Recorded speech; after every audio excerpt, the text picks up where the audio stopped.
Hello everyone, welcome back to my channel. আজি মই এটা বিশেষ ৰেচিপি আপোনালোকৰ লগত শ্বেয়াৰ কৰিবলৈ ওলাইছো। হেইটো চাটনি হয়, পানীলাওৰ চাটনি হয়।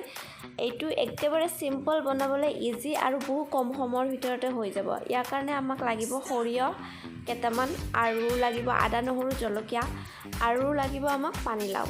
পানীলাওটো সৰু সৰুকৈ কাটি ল'ব লাগিব আৰু বাকি আদা নহৰু জলকীয়া আৰু সৰিয়হখিনি একেলগে পেষ্ট কৰি ল'ব লাগিব আৰু আমাক লাগিব অকমান দৈটো ভালকৈ ফেটি ল'ব লাগিব আৰু তাৰ পিছত আমি পানীলাওখিনি অকমান বইল কৰি ল'ব লাগিব। বইল কৰোঁতে কমেও 5ৰ পৰা 6টা চিটি যাব দিব লাগিব আৰু তাৰ পিছত এইটো নমাই হৈ গ'লে কেৰাহীটো অকমান গৰম হ'ব দি পেলাই তাত অকমান মিঠাতেল দি পেলাই তাতে আমি মছলাখিনি দিম আদা নহৰু পেষ্ট আৰু এইখিনি অকমান ভাজি লৈ আমি এতিয়া দিব লাগিব সৰিয়হখিনি দি পেলাইও একেলগে অকমান ভালকৈ ভাজি ল'ম।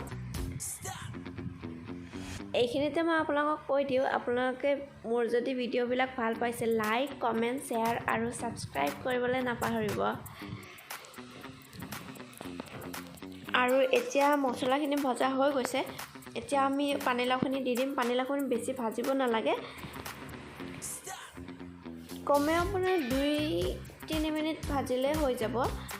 তাৰপিছত গেছটো নমাই পেলাই ইয়াতে দৈ দিব লাগিব। যিখিনি দৈ আমি আগতে ফেটি ৰাখিছিলোঁ দেখাইছিলোঁ সেইখিনি দৈ এতিয়া আপুনি গেছটো অফ কৰি পেলাই এইটো দি পেলাই মিক্স কৰি দিলে এইটো হৈ গ'ল। ইয়াতে আপুনি তাৰপিছত কলা নিমখ অকমান দিব আৰু আপুনি চাট মছলা দিব পাৰে, চাট মছলা দিব আৰু বাকি আপোনাৰ সোৱাদ অনুযায়ী নিমখটো দি ল'ব আৰু বাকি এতিয়া খাবৰ কাৰণে ৰেডি হৈ গৈছে এইটো।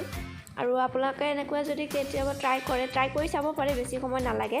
ট্ৰাই কৰি পেলাই মোক জনাবলৈ নাপাহৰিব কেনেকুৱা পাইছে আৰু ভিডিঅ'টো ইমানখিনিলৈকে চোৱাৰ কাৰণে বহুত ধন্যবাদ। Thank U.